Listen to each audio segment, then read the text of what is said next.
I don't know how to start the video. Myself Labdhi ने मुझे शायद Instagram पर देखा होगा या यूट्यूब पर देखा होगा, और ये वाला वीडियो मैं तुम में से बहुत सारे लोगों की डिमांड्स के ऊपर ही बना रही हूँ। लेकिन मैं एक डिस्क्लेमर पहले ही दे देती हूँ, इसमें जो भी सब मैं बोलने वाली हूँ वो मेरे थॉट्स, मेरे ओपिनियंस, मेरे एक्सपीरियंसेस, मैं कैसे अप्रोच करती हूँ डिज़ाइन एग्जाम्स को, मैं क्या सोचती हूँ डिज़ाइन के बारे में, वो सब है। मेरा कोई खराब इंटेंशन नहीं है। प्लीज़ इस वीडियो को बहुत पॉजिटिवली लेना। और सबसे इंपॉर्टेंट चीज़, अभी अगर तुम्हारी प्रिपरेशन अच्छी नहीं चल रही है तो एक चीज़ मैं प्रॉमिस कर सकती हूँ कि इस वीडियो के बाद तुम्हें बहुत सारी क्लैरिटी आएगी, तुम्हारे बहुत सारे डाउट्स मैं क्लियर कर दूंगी। बहुत सारी ऐसी टिप्स और ट्रिक्स है जो मैं यूज करती थी, जो भी चीजें मैं करती थी वो सब। मैंने इस वीडियो के लिए कोई स्क्रिप्ट नहीं बनाई है, मैंने सब कमेंट्स और सबके डाउट्स में से टॉपिक्स लिखे हुए हैं और मैं एक एक करके हर टॉपिक पे बात करूंगी। सबसे पहली चीज जो मैं मेरी तरफ से बोलना चाहती हूँ वो ये है कि अगर तुमको डिजाइनर बनना है, अगर तुम्हारा स्पेसिफिक गोल नहीं है कि तुम्हें फैशन डिजाइनर ही बनना है, तो फिर तुम सारी एग्जाम्स दो। NID, निफ्ट, यूसीड, तुम्हें पसंद हो या नहीं पसंद हो, प्लीज वो एग्जाम्स दो। और इसका रीजन मैं हूँ। पता है मेरे साथ क्या हुआ है? मेरे लिए सबसे ज्यादा इंपॉर्टेंट NID की एग्जाम थी, फिर यूसीड की थी, फिर निफ्ट थी।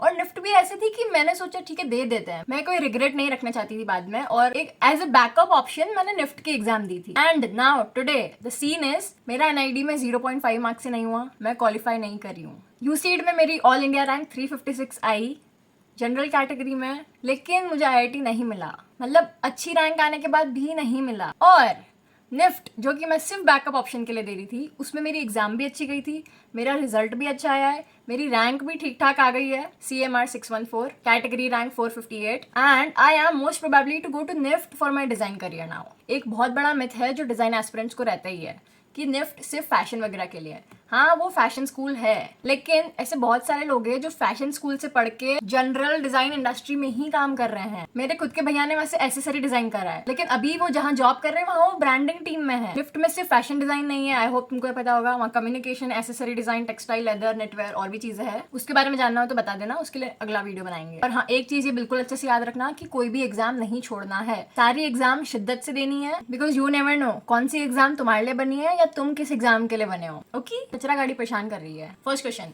Is it too late to start? नहीं, बिल्कुल नहीं। मैं मेरा केस बताऊं, मैंने 15 सितंबर को वापस प्रिपरेशन स्टार्ट करी थी, क्योंकि उसके पहले मेरे को नहीं पता था कि मुझे डिजाइन एग्जाम्स देनी है। मैंने एक कोर्स आधे में छोड़ा था और मुझे रियलाइज हुआ था कि नहीं, मुझे डिजाइन एग्जाम देनी चाहिए, तो मैंने 15 सितंबर को प्रिपरेशन स्टार्ट करी थी और 22 दिसंबर को मेरा NID का पेपर था और मैंने 48.5 स्कोर करा था उसमें। तो अगर तुम मुझसे ज्यादा मेहनत करोगे तो तुम्हारा क्वालिफिकेशन भी हो जाएगा, बस मेहनत करनी पड़ेगी। Next is, does stream matter? Commerce versus PCM versus PCB, या फिर अगर तुम वो कॉलेज में हो, हमारे उधर तो 11th-12th क्लास होती है, बहुत सारी जगह 10th के बाद कॉलेज वाली चीज होती है ना, तो उसमें शायद ग्रुप्स वगैरह कुछ होते हैं। तो देखो ऐसा है, UC जो IIT की एग्जाम होती है उसमें तो ये स्ट्रीम मैटर करती है, क्योंकि अगर तुम साइंस प्लस मैथ्स मतलब PCM वाले स्टूडेंट हो तो तुमको 7 कैंपसेस मिलते हैं, और उसके अलावा बाकी सारे स्टूडेंट्स को मिलते हैं 4 कैंपस, मतलब कॉमर्स, PCB, ह्यूमैनिटीज एक्सेट्रा वाले। तो उस जगह पे थोड़ी सी दिक्कत आती है। अगर प्रिपरेशन की बात करो कि तुम्हें 10th के बाद क्या सब्जेक्ट लेना चाहिए, तो मैं बोलूंगी कि इतना फर्क तो नहीं पड़ता है। मैं कॉमर्स स्टूडेंट थी, नॉन मैथ, मेरा मैथ्स ठीक ठाक था,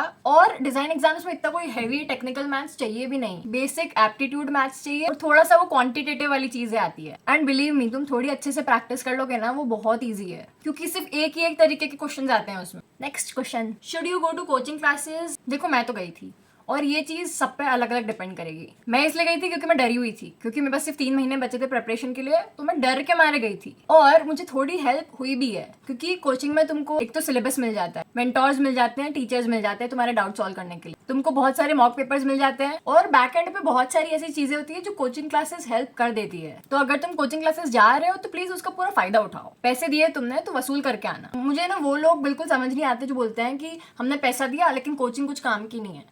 भाई, सारी कोचिंग्स एक जैसी ही होती है, तुम्हें उसे वसूल करना आना चाहिए। And most important thing, don't completely depend on coaching classes. उन्होंने ठेका नहीं ले रखा तुमको डिजाइनर बनाने का, तुमको ही करना है जो करना है। एंड सब क्वेश्चन ऑफ दिस कि तुम खुद से प्रिपरेशन कर सकते हो या नहीं, तो तुम बिल्कुल खुद से प्रिपरेशन कर सकते हो। इंटरनेट पे ढेर सारा फ्री मटेरियल है, तुमको बस करते आना चाहिए, और इसी चीज के लिए मैंने वो बिकमिंग अ डिजाइनर वाली सीरीज स्टार्ट करी है। Next question, where to get the free resources? तो देखो, एक तो तुम सारी कोचिंग क्लासेस के जो वेबसाइट पे ऑफिशियल पेजेस है ना, वहां पे जाना, उन लोग के बहुत सारे फ्री मॉक्स होते हैं, बहुत सारे फ्री मटेरियल्स होते हैं, ठीक है। उसके बाद पिंटरेस्ट पे जाना और तुमको जितना मटेरियल मिल रहा है ना, एक फोल्डर में उसको सेव करो। फिर तुम उन सब फ्री रिसोर्सेज से अपना खुद का मटेरियल बनाओ, अपने खुद के नोट्स बनाओ। और सबसे फाड़ू चीज बताऊं, चैट जीपीटी। मैंने मेरी 50 to 60% प्रिपरेशन चैट जीपीटी से करी है। चैट जीपीटी क्योंकि सब कुछ बता देता है, तुम यूज करो भाई उसको, फ्री में है वो तुमको क्वेश्चंस भी दे देगा, मॉक्स भी दे देगा, कैसे प्रिपेयर करना है वो भी दे देगा, सब बता देगा। Next is how to self study, road map, overall strategy. इसका जवाब भी हर इंसान पे शायद अलग अलग डिपेंड करेगा, लेकिन जो मैं करती थी मैं बताती हूँ, उनको उससे आइडिया हो जाएगा कि तुम्हें क्या करना चाहिए, क्या चीजें मैं करती थी जो कि तुम भी कर सकते हो, क्या चीजें मैं सोचती थी कि मुझे करना चाहिए पर मैंने करी नहीं। सबसे पहली चीज तो मैंने नोट्स बहुत बनाए हैं, बहुत। मैंने वो विजुअल लाइब्रेरी वाली चीज बहुत बारी बताई है, अब नहीं बताऊंगी। उसके बाद मैंने जो अपने एप्टीट्यूड वगैरह वाली चीज होती है ना, उसके भी नोट्स बनाए हैं। ये वो पारुल की कॉपी है, इसके अंदर ही हर चीज के नोट्स बना रखे हैं।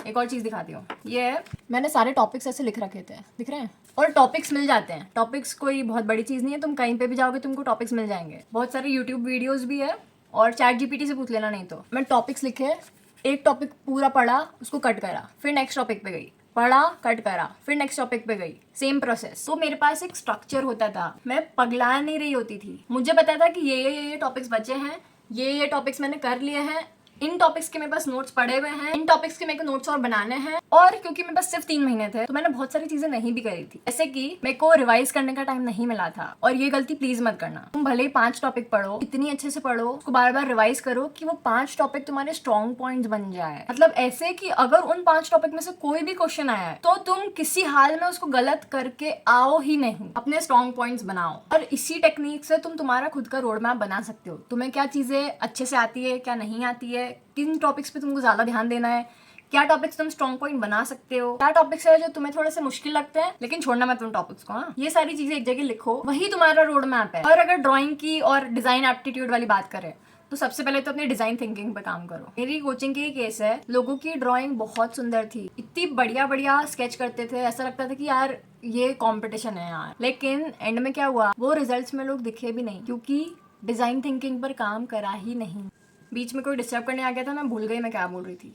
डिजाइन थिंकिंग की बात चल रही थी ना। तो पॉइंट यही है कि तुम कितनी अच्छी ड्राइंग कर लो, कितनी अच्छी स्केचिंग कर लो, डिजाइन कॉलेजेस को तुम्हारी थिंकिंग चाहिए। मेरा जब एनआईडी का पेपर था तब मेरी ड्राइंग कोई बहुत अच्छी नहीं थी, मुझे जो भी स्कोर आया ना वो सिर्फ मेरी थिंकिंग के ऊपर आया है और पेपर कंप्लीट करने के ऊपर आया है। तो प्लीज ये वाली चीज सबसे पहले करना। Next question is how to choose design college. तो देखो, गवर्नमेंट में तो ये होता है कि एनआईडी मिलना मुश्किल होता है, आईआईटी मिलना भी मुश्किल होता है, निफ्ट बहुत से को मिल जाता है। अब पॉइंट ये है कि तुम्हारा कन्वीनियंस क्या है। फीस का फैक्टर आ जाता है, लोकेशन का फैक्टर आ जाता है, अपॉर्चुनिटीज का फैक्टर आ जाता है, कैंपस का फैक्टर आ जाता है। तो ये सारी चीजें मिला के तुम्हारे लिए क्या कन्वीनियंट है, पहले तो उसकी एक लिस्ट बना लो। उसके बाद अगर तुम प्राइवेट कॉलेजेस भी कंसिडर कर रहे हो तो वहां पर ये देखना कि तुम कंफर्टेबल हो वहां पे सीखने में, वहां पे टीचर्स कैसे हैं, वहां के एल्यूमिनाई से बात करना, लिंक्डइन पे जाना, वहां पे तुम जिस भी कॉलेज में इंटरेस्टेड हो वहां से जो भी पास आउट हुआ है या वहां पर जो भी 3rd या 4th ईयर में पढ़ रहा है उनको जाके अप्रोच करो। तुम 8-10 को अप्रोच करोगे तो उसमें से 1-2 जने जवाब देंगे। अब उन 2 जनों से तुमको पूछ लेना है कि हमको ये डाउट्स है,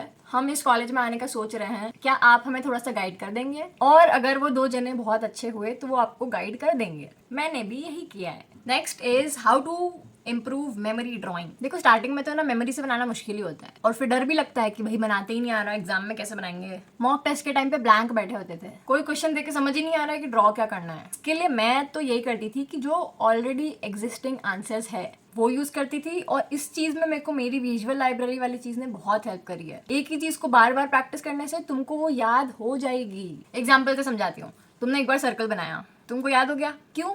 ईजी है। तुम थोड़े टफ पे जाओ। तुमने एक सर्कल और ट्राइंगल और स्क्वायर बनाया, तुमने एक बार देख के बनाया, तुम दूसरी बार बिना देख के बना लोगे। हाँ, क्योंकि इजी है। और इजी इसीलिए है क्योंकि ये हम बचपन से प्रैक्टिस करते आ रहे हैं। तुम सोचो, ये पेन है, इस पेन को लेके मैंने ड्रॉ करा, अब मुझे सिर्फ 1 या 2 बार इसको देख के बनाना होगा और तीसरी बार में मैं इसको अपने आप बिना देखे बना लूंगी क्योंकि मैंने प्रैक्टिस कर ली है। सिंपल ऑब्जेक्ट से स्टार्ट करो और अगर डिफिकल्ट ऑब्जेक्ट है भी तो उसको तब तक प्रैक्टिस करो, देख के प्रैक्टिस करो, फिर एक बार देखो और फिर ड्रॉ करो, और फिर जब ड्रॉ कर रहे हो तब मत देखो, फिर तुम सब भूल गए, फिर एक बार देखो, डिटेल्स याद कर ली, फिर ड्रॉ करो। धीरे धीरे धीरे हो जाएगा, इतना कोई बहुत बड़ी चीज नहीं है, सब प्रैक्टिस का खेल है। तो प्रैक्टिस अच्छे से।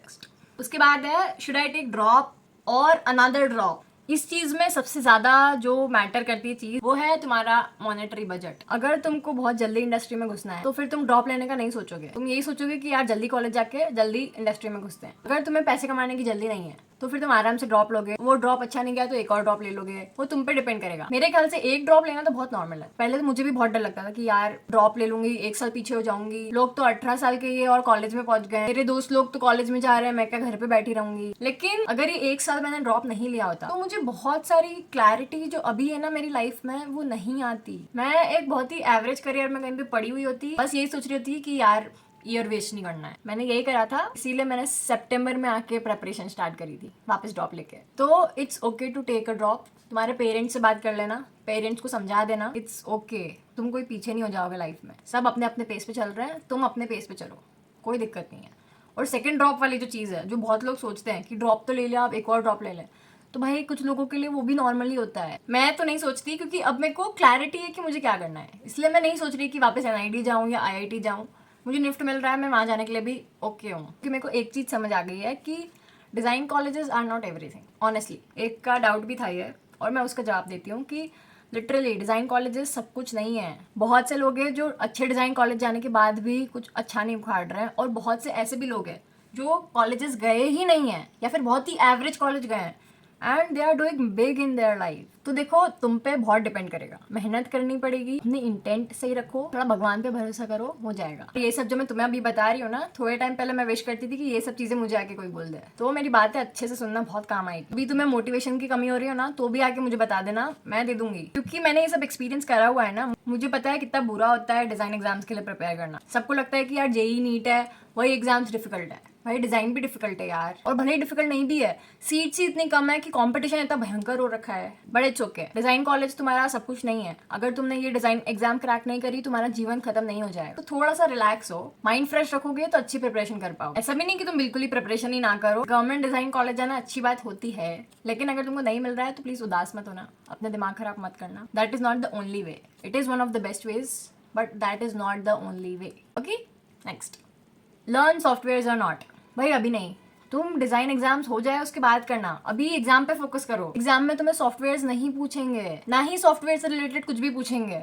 तुमको मौका मिलेगा सॉफ्टवेयर सीखने का, कॉलेज में भी सिखाते हैं, और एक बार जब एग्जाम सब खत्म जाती है ना, उसके बाद तुम्हें 2-3 महीने मिलते हैं जब तुम ये सॉफ्टवेयर वाली चीजें सीख सकते हो। प्लीज अभी इसमें टाइम वेस्ट मत करना, सॉफ्टवेयर आना कोई बहुत बड़ी बात नहीं है। डिजाइन में सॉफ्टवेयर सीखना सबसे आसान काम है। तुम 2 या 3 महीने किसी भी एक सॉफ्टवेयर को दे दोगे, तुम बहुत आराम से अच्छा सॉफ्टवेयर सीख जाओगे। पहले थिंकिंग पे काम करो, दूसरी स्किल्स पे काम करो, सॉफ्टवेयर बाद में सीख लेंगे। Next, which skill to focus on? Communication very important, story telling again very important, sketching 70% important, 30% not important. और एक बहुत बढ़िया स्किल बताऊं जिसकी तुम्हें बहुत ज्यादा जरूरत लगेगी, mental peace, being at mental peace.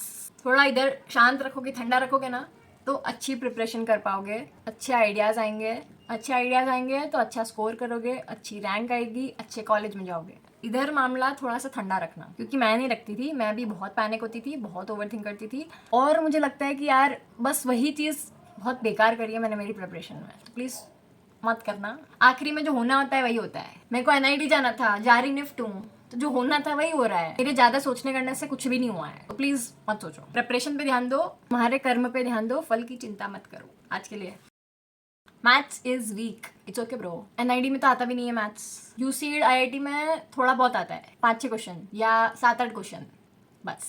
उसमें भी ज्यादातर वो ज्योमेट्री मेंसुरेशन वाले क्वेश्चन ज्यादा आते हैं। निफ्ट में थोड़ा आता है, लेकिन निफ्ट में उतना ही आता है जितने उसके पास्ट ईयर पेपर्स में होता है। तो पास्ट ईयर पेपर्स अच्छे से सॉल्व करो, उसमें जितना मैथ्स दिया हुआ है वो अच्छे से कर लो, सब हो जाएगा। थोड़ी प्रैक्टिस करोगे तो हो जाएगा। बेस्ट प्राइवेट कॉलेजेस, मुझे खुद से एक्सपीरियंस नहीं है कौन से कॉलेजेस कितने अच्छे हैं, पर जो मैंने सुने हैं अच्छे हैं वो बताती हूँ। सेप्ट अहमदाबाद बहुत अच्छा है, MIT IIT पुणे मैंने सुना है बहुत अच्छा है, बिट्स मुंबई मैंने सुना है बहुत अच्छा है, एटलस ISD मैंने सुना है कि अच्छा है, GLS अहमदाबाद मैंने सुना है कि अच्छा है, अवंतिका इंदौर जो MIT है मैंने सुना है कि वो भी अच्छा है। तो वो सब अलग अलग लोगों के अलग अलग ओपिनियंस रहते हैं, मुझे इस बारे में एग्जैक्ट आइडिया नहीं है, आई am sorry for that. Next is, how many hours should you prepare daily?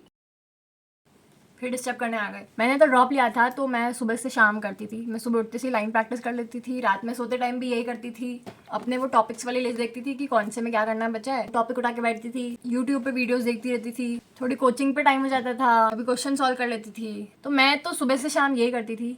मेरा कोई फिक्स्ड ऐसा रूटीन नहीं था कि यही कर रही हूँ। किसी दिन 4 घंटे प्रिपरेशन करती थी, किसी दिन 2 घंटे करती थी, किसी दिन ज़्यादा भी कर लेती थी, डिपेंड करता था। और मैंने बोला कि मैं सुबह से शाम करती थी, लेकिन मैंने ये भी बोला कि 4 घंटे 5 घंटे, तो मैं उसमें ना फालतू बैठे रहने को इंक्लूड नहीं करती। मैं सुबह से शाम बैठी रहती थी पढ़ने, पर मैं पढ़ती सिर्फ मुश्किल से 4 या 5 घंटे थी। सुबह उठ के थोड़ा बहुत वर्कआउट, अरे माता क्या कर रही है, आवाज क्यों कर रही है। सुबह थोड़ा वर्कआउट वगैरह करती थी, आधी घंटा कुछ प्रिपेयर करती थी, नाश्ता वगैरह, खाना पीना, बीच में टाइम पास, बीच में उठ के कहीं चले जाना, थोड़ा सा पढ़ना, फिर घूमना जाना, फोन स्क्रॉल करते रहना। तो ये सब मैंने भी करा है। कोई मैं बहुत पढ़ाकू की टाइप्स दिन भर नहीं पढ़ती थी, कहने के लिए दिन भर पढ़ती थी, पर बीच में ये सब होता ही था, तो इट्स ओके। लेकिन अपने मकसद से नहीं भटकना है। बाकी सब चीजें भी जरूरी है, पर प्रिपरेशन करनी है। एवरीडे रूटीन लिखा है, तो वो मैंने बता दिया। पहले वाला क्वेश्चन था how many hours should you prepare daily ना, तो डिपेंड करता है यार। अगर तुम्हारी स्केचिंग बहुत ही बकवास है तो तुम्हें 2 घंटे तो स्केचिंग करनी चाहिए। अगर तुम्हारी स्केचिंग डिसेंट है तो 1 घंटा प्रैक्टिस भी काफी है मेरे ख्याल से। तो आइडियाज पे काम करो फिर। और एप्टीट्यूड वगैरह ऐसे प्रॉपर बैठो मत कि यार आज तो 2 घंटे एप्टीट्यूड करूंगी। टाइम मिल रहा है, आधे घंटे एक टॉपिक पढ़ लिया, ब्रेक लिया, आधे घंटे दूसरा टॉपिक पढ़ लिया, थोड़ी देर यूट्यूब पे जीके पढ़ लिया, थोड़ी देर कोई डिजाइन के ऊपर कोई वीडियो देख लिया, थोड़ी देर कलर थियरी पढ़ ली। लेकिन जब जो टॉपिक पढ़ रहे हो उसके नोट्स भी बनाओ और उस टॉपिक को अच्छे से पढ़ो। एक दिन के 3-4 टॉपिक भी कर लोगे ना, more than enough. How to manage prep with 12th boards. तो देखो ये तो बहुत मुश्किल है, मुझसे तो नहीं हो पाया था। मैंने जब 12th के साथ ये एग्जाम दी थी तब मेरी बोर्ड्स अच्छी गई थी, लेकिन मेरी डिजाइन एग्जाम्स कोई अच्छी नहीं गई थी। तो ये क्वेश्चन बहुत ही मुश्किल है, इसका जवाब क्या पता मैं कैसे दूं, पर शायद एक ही ऑप्शन है, सब चीजें त्याग दो और जी भर के मेहनत करो। अगर तुम 10th 11th से प्रिपरेशन स्टार्ट कर रहे हो तो शायद तुम्हारे पास ज्यादा टाइम है। तुम रोज 2 घंटे भी दे दोगे ना, अगर तुम 11th या 12th बिगिनिंग से प्रिपरेशन कर रहे हो, तुम 2 घंटे भी रोज दे दोगे तो भी हो जाएगा। तुमको एक बार डिजाइन एग्जाम्स का पैटर्न समझ आ गया ना, तुमने वो हैक कर लिया ना कि यार ऐसे प्रिपरेशन करेंगे तो ऐसा हो जाएगा, फिर तुमको ज्यादा टाइम नहीं चाहिए। तुम रोज का 2 घंटे भी प्रिपरेशन कर लोगे तो बहुत है वो। Done. Next, which books to read. मैं उस टाइम पे the power of your subconscious mind पढ़ती थी। मैंने कोई डिजाइन रिलेटेड बुक नहीं पढ़ी उस टाइम पे। हाँ, ये स्टील लाइक एन आर्टिस्ट पढ़ी थी, पर ये कोई डिजाइन रिलेटेड बुक नहीं है। ये तुमको इंस्पिरेशन कहाँ से लानी है, क्रिएटिव कैसे होना है, उसके ऊपर है। और इसमें जो भी लिखा था उस टाइम पे तो मैंने बहुत कम किया था, बाद में मैंने और स्टार्ट किया था इसमें जो भी लिखा है वो सब करना। इसमें बस एक और चीज लिखी थी जो मैं करती थी कि वो कलेक्शन बनाना, अपना चीजें इकट्ठी करना, विजुअल लाइब्रेरी के जैसे, वो चीज मैं करती थी। बाकी इसमें सब वैसी चीजें लिखी है कि तुम्हें रोज क्या करना चाहिए, हाथों से काम करो, हॉबीज पे काम करो, ऐसी चीजें हैं इसके अंदर। तो ये पढ़ सकते हो, पर एग्जाम के पॉइंट ऑफ व्यू से कुछ बहुत इंपॉर्टेंट नहीं है। एग्जाम के पॉइंट ऑफ व्यू से इंपॉर्टेंट ये है कि तुम तुम्हारी थोड़ी मेंटालिटी, थोड़ी थिंकिंग पे भी काम करो। मतलब थिंकिंग एज इन थोड़ा मेंटल हेल्थ पे काम करो, क्योंकि हमारी वाली जनरेशन, मुझे पता है, मैं उन सबसे जा चुकी हूँ, तो मुझे पता है कि यार क्या बीतती है। उसका एक ही सोल्यूशन है कि थोड़ा अपना मेंटल हेल्थ पे ध्यान दो। थोड़ा सा मेडिटेशन, या तुमको गाने सुनने पसंद है, थोड़ी देर खुद के लिए टाइम निकालो, गाने वगैरह सुनो। तुमको रनिंग पे जाना पसंद है, रनिंग पे जाओ, वर्कआउट करो, जिम जाओ। तुम्हें जो भी चीज़ पसंद है खुद के लिए करना, मुझे लगता है कि यार तुम्हारी मेंटल हेल्थ इससे थोड़ी सी सही रहेगी, तो वो करो। तुम्हें मूवीज देखना पसंद है, तुम रोज की एक मूवी भी देखोगे कोई दिक्कत नहीं है, लेकिन 3 घंटे की मूवी देखी, फिर 5 घंटे प्रिपरेशन भी करना। That is the point. Video में डालूंगी, डिस्टर्ब करने आई है। पूरा रोड घेर के बैठी रहती बस दिन भर। अरे यार यही है तो हमको जाने दो, 1 मिनट रुक जाओ, मेरे को और कुछ सामान करना चाहिए यहाँ से। गेट लगा दे। यूट्यूब चैनल सजेशंस, तो एक ड्राइंग वगैरह के लिए एक प्रोको करके है, अगर तुमने देखा ही होगा, वो बढ़िया चैनल है। उसके बाद कुछ एक हाउ टू ड्रॉ करके है, वो भी बढ़िया चैनल है। बाकी मैं IAS IPS वाले जो UPSC एग्जाम्स वाले होते हैं ना, मैं वो बहुत देखती थी, क्योंकि उसमें ना GK की बहुत सारी चीज़ें हो जाती थी, पर वो बहुत बोरिंग भी होते थे, तो ऐसे 2x पे देख लेती थी, ऐसे ही करती थी। बाकी रैंडम वीडियोस देखे हैं, कुछ एग्जैक्ट मुझे ऐसा याद नहीं है कि यही देखती थी। जो टॉपिक मेरे को पढ़ना आता था वो टॉपिक सर्च करती थी, उस टॉपिक से रिलेटेड जो भी अच्छा वीडियो दिखता था वो देख लेती थी। नेक्स्ट इज जो मैंने लिखा है, मुझे तुमको बताना है कि keep searching for private colleges also, क्योंकि तुम सिर्फ गवर्नमेंट कॉलेजेस पे डिपेंड नहीं हो सकते। जितनी जल्दी हो प्राइवेट कॉलेजेस को देखना स्टार्ट करो, क्योंकि मैंने ये नहीं किया था। मैं बहुत कॉन्फिडेंट थी कि यार मेरा तो हो ही जाएगा, और वो नहीं हुआ। आखिरी में निफ्ट में हो गया, पर NIDU से नहीं हुआ। मुझे प्राइवेट कॉलेजेस की जरूरत पड़ी है। मैं MIT IIT में एडमिशन हो गया था, बिट्स सेप्ट इनका मैं फॉर्म भी नहीं भर पाई थी, क्योंकि मेरे को पता ही नहीं था। तो प्राइवेट कॉलेजेस की रिसर्च स्टार्टिंग से स्टार्ट कर देना, लिस्ट बना के रखना। Okay, next is what topic to start with first. ऐसा कोई एक टॉपिक तो नहीं है, पर हाँ, पर्सपेक्टिव्स सबसे पहले, ऑब्जेक्ट ड्राइंग सबसे पहले ये दोनों से स्टार्ट करो. Not so good at sketching, what to do, it's okay. Thinking पे काम करो और स्केचिंग प्रैक्टिस करो, सुधर जाएगी. 2-3 महीने में सब सुधर जाता है. अगर प्रैक्टिस करोगे तो सब सुधर जाएगा. How to draw human figures, बाप रे. एक चीज बोलूंगी, एक ह्यूमन फिगर लो, उसको बार बार प्रैक्टिस करो, उसको याद कर लो. हर एक लाइन कैसे बनती है वो याद कर लो. तुम ऐसे 8-10 ह्यूमन फिगर याद कर लोगे ना, तुम्हारी एग्जाम निकल जाएगी. ज्यादा दिमाग पे मत लो. हाउ टू इंक्रीज क्रिएटिविटी, बहुत ही भयंकर क्वेश्चन है. देखो, फ्री माइंडेड रहोगे, प्रॉब्लम सॉल्व करने की कोशिश करोगे और थोड़े यूनिक तरीके से प्रॉब्लम सॉल्व करने की कोशिश करोगे तो क्रिएटिविटी आ जाएगी. बस एक चीज सोचनी है कि जो चीज एग्जिस्टिंग है वो किसी और तरीके से कैसे हो सकती है. थोड़ा जोर लगा के सोचोगे ना कि यार कुछ तो और होगा करने के लिए, तो फिर क्रिएटिविटी आ जाएगी. वही क्रिएटिविटी है. किसी भी चीज को एग्जिस्टिंग जो है उससे थोड़ा अलग तरीके से करना, जो सेम तरीके से काम कर रही है और या तो पहले से बेटर हो रही है, वो क्रिएटिविटी है. और ये प्रैक्टिस से आती है. प्रैक्टिस करोगे क्रिएटिव होने की तो क्रिएटिव होगे. ये पैदा होते ही नहीं आती है. प्रैक्टिस करो क्रिएटिव होना तो क्रिएटिविटी आ जाएगी. How to think differently, same. अब थिंक कैसे करना है कैसे पता जाए. थिंक डिफरेंटली कैसे, तो डिफरेंटली सोच के. इसमें क्या जवाब दूँ, बहुत ही अजीब क्वेश्चन नहीं है.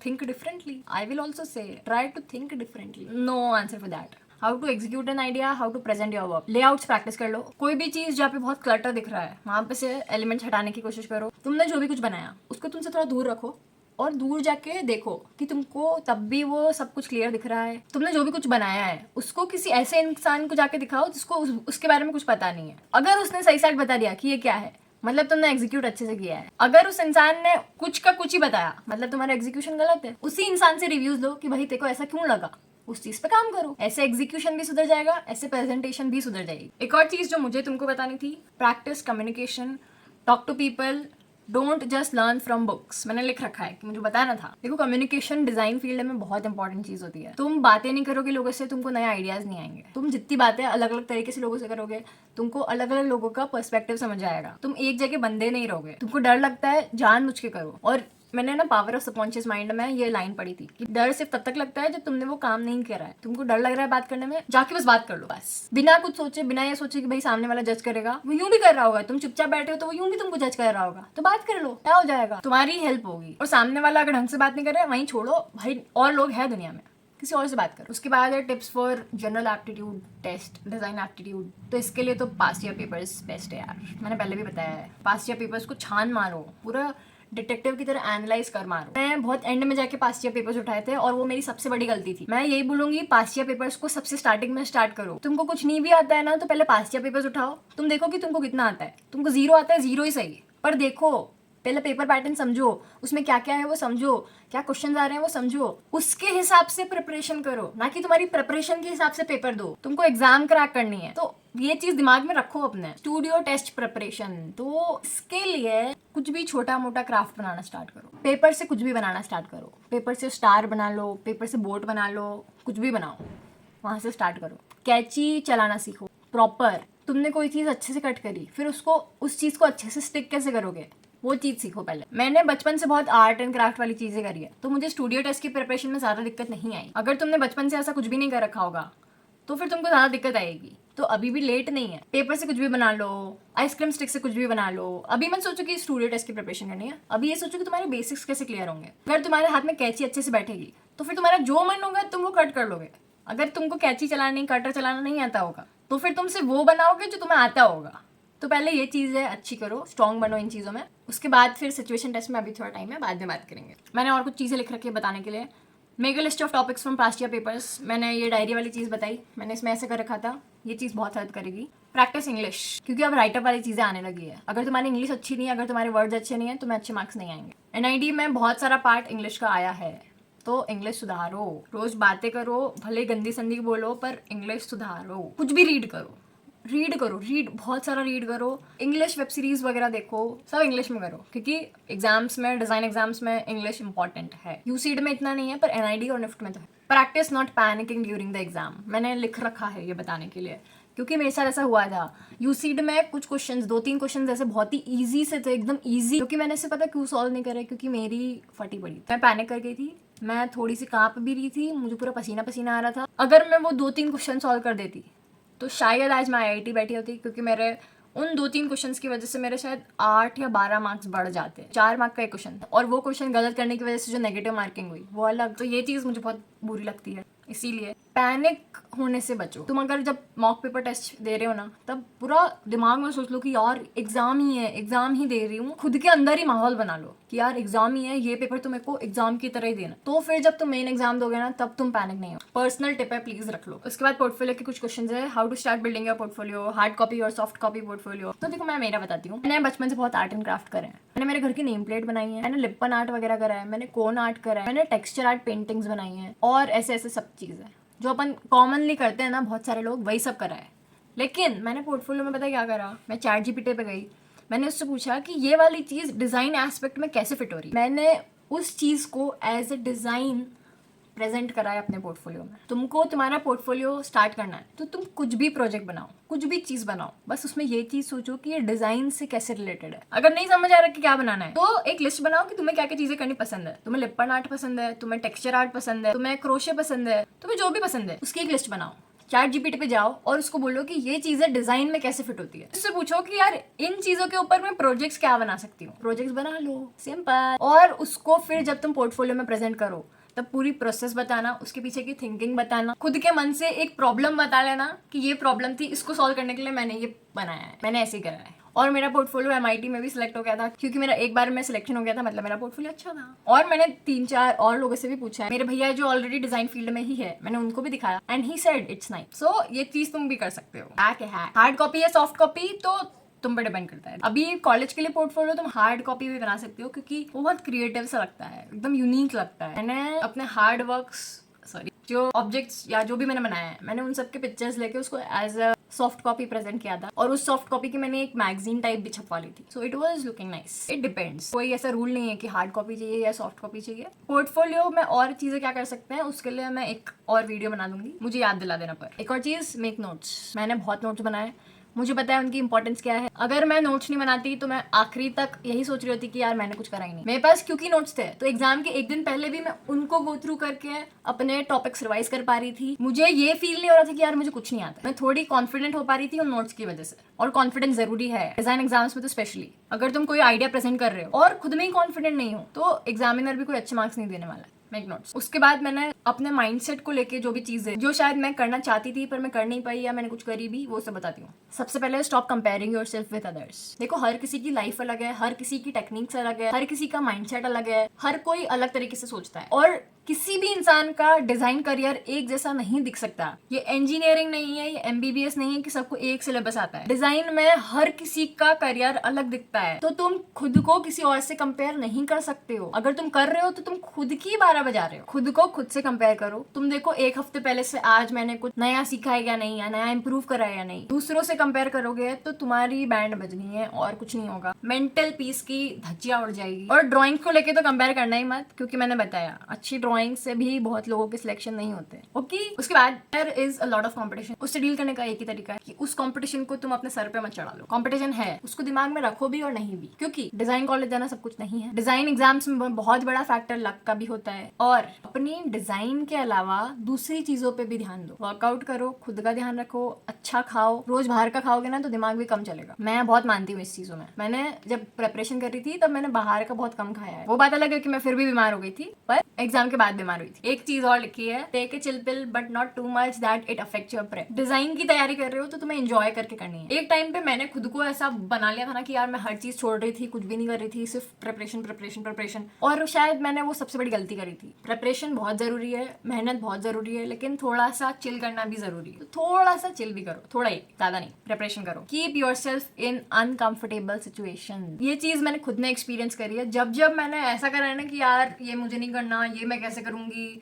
मुझसे तो नहीं होगा, बहुत ऑकवर्ड लग रहा है, लोग जज करेंगे, उन चीजों से मैंने सबसे ज्यादा सीखा है। उन चीजों की वजह से जो मुझे एक्सपीरियंसेस मिले हैं ना, वो सबसे ज्यादा हेल्पफुल रहे। तुम्हें जो भी लगता है ना कि यार ये तो मैं नहीं कर सकती, वो सबसे पहले करो। दूसरों के बारे में इतना मत सोचो, किसी को कुछ फर्क नहीं पड़ता है। खुद के बारे में सोचो, तुम्हारी लाइफ तुम्हारे हाथों में है, तो वो हर चीज करो जहां से तुम्हें थोड़ी सी भी हेल्प हो सकती है तुम्हारी प्रिपरेशन में। किसी से शर्माओ मत डाउट सॉल्व करने में। और एक और चीज जो मुझे शायद बहुत ही अजीब लगती है कि सब लोग यही बोलते हैं यार मेरे टीचर्स अच्छे नहीं है, मेरे मेंटोर अच्छे नहीं है। भाई हर टीचर की अलग स्पेशलिटी होती है, हर मेंटोर की अलग स्पेशलिटी होती है। आती है। मैं पता है क्या करती थी, मैं सारी टीचर्स से जाके डाउट्स पूछती थी एंड टू माई सरप्राइज अगर मैं एक ही चीज 3 अलग टीचर से पूछती हूँ, मुझे तीनों से कुछ नया सीखने को मिलता था, क्योंकि तीनों के पर्सपेक्टिव्स अलग होते हैं। एक टीचर जो मुझे गलतियां बताती थी उससे मैंने सीखा, दूसरी जो मुझे गलतियां बताती थी उससे मैंने सीखा, तीसरी जो बताती थी उनसे सीखा। तो एट द एंड मेरे पास सीखने को बहुत सारा मिलता था। अगर मैं वही शर्माने लग जाऊं कि नहीं यार इन मैम से तो मैं क्यों पूछूं, that will not help you. थोड़ा ईगो को साइड में रखो और पूछो जाके। टीचर्स तुम्हारी हेल्प करने के लिए ही है। कुछ टीचर्स के एक्सेप्शन होते हैं, मैंने माना, लेकिन तुम अगर वो इंसान हो जो सोचता है कि यार हर टीचर ही ऐसा है, तो तुम गलत हो फिर। Okay, will AI replace designers? देखो, इस पे अगर मैं खुद का कुछ कमेंट दूंगी तो फिर लोग आके मुझे ही बोलेंगे कि यार इसको पता नहीं है, इसको अभी इसने रियलिटी नहीं देखी है।